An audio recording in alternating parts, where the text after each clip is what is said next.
welcome to Word 2007 tutorials. This is part 1 and it's based at a very beginner's level. So if you're already familiar with Word 2007, you may want to skip to some of the later tutorials on my website. This is for the absolute beginner. When you open up Word, you'll be presented with this particular layout here, which is your writing space. Okay, but before we get into actually doing any writing in Word, we're going to take a look all the way through all the different options and commands so you can get familiar with Word. This icon up here is the Office button, and if you press the Office button, it gives you some sort of frequently used commands that you can use. So you can, this one here will create a new document. This one here will open a document you've already been working on, so you'd press that, you'd browse for where you've stored it and simply open it. This is a save button, so you can actually save your document to your computer. And this is save as, which gives you more options. You can save it as a Word document, a template, a Word2007 to 2003 document, so it's compatible and can be opened with Word from 97 to 2003 for people that haven't upgraded to, now it's actually 2010 version, but people that haven't upgraded to 2007. You can open document text, save it as a PDF, and there's other formats here. As I say, this is, we're not going to get too deep into things here. The next button is to print, so you can have a quick print preview of what the document will look like prior to printing.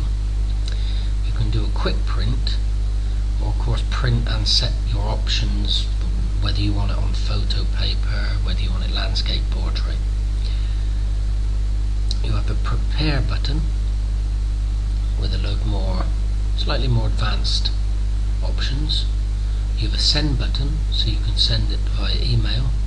Email as PDF attachment, or the other options here. You have a publish, and of course close. You also have other options here, but we'll look at these later on. Next to the Office button, you've actually got the quick access tab here. Now this is completely customizable to the features that you use most. As you can see here, mine has the save button because that's something I do quite often. This particular is the undo button, so if you make a mistake you can quickly undo it. This one is repeat typing, the all-important spell checking, and thesaurus, so you can highlight words and get better words to put it bluntly, or different words for the same sort of meaning. This is completely customizable by simply pressing this small arrow down, and this is a very quick option, so you can put print preview, and the print preview will arrive there, so you don't have to go into these other tabs to find it. This isn't all the options. If you press more commands, it will open up a dialog box in which you can add a whole range of different things. You have popular, display, proofing. You can customize everything. And customize, you would simply highlight it and add it over here. We'll put insert picture and file, and we'll add it. Press OK, and then when you go to your quick menu, you have it there. Next we have the actual Home tab, and this contains the basics that you need to get started. We'll type some text. I have some pre-written, so we'll just paste it in. As you can see here, when it gets underlined in red, it doesn't recognize the word, so it's going to do a spell check on it. Toco is actually a name of a mobile phone. Toco Light is the same thing, but it doesn't recognize it. Okay, so these are your spelling errors, and this is grammatical, if I can say the word errors. So we've got our piece of text. We'll go through some of these things here. You can highlight the text by simply left clicking and dragging across, or double click on individual words. We'll highlight all of it, and we'll go through some of the options in here. You can change the font. As you can see, it gives you a preview before changing.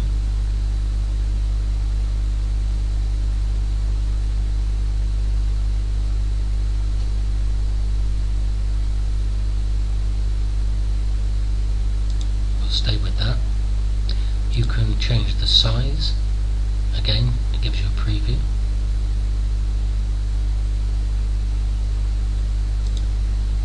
You can make the text bold. You can make the text italics. You can underline the text. You can have a strike through.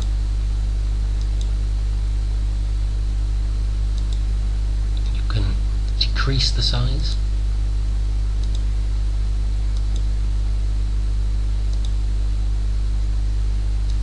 You can make them all capitals. You can make them all lowercase.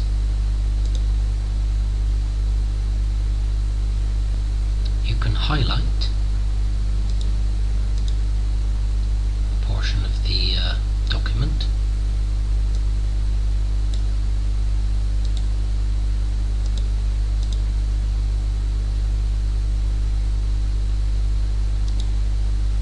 To stop highlighting, simply stop highlighting.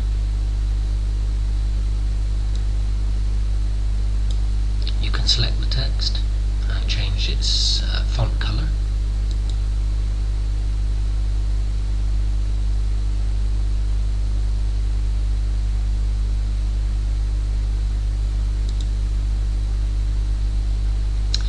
Next we move on to the sort of justification or the aligning of the text. So you can highlight the text and you can center it, or you can align it text right, as you can see, or left, again, as you can see there.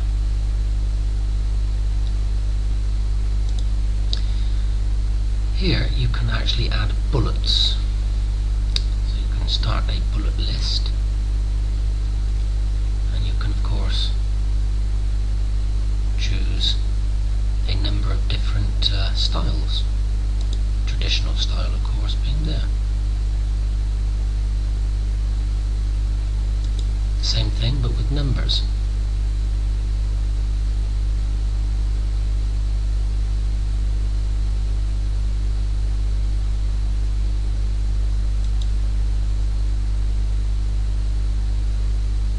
A whole host of different styles here. That being the multi-level list. You can decrease the idents or indent, like so,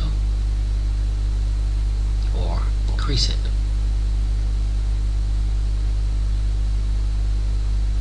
You have line spacing, which is the white space in between.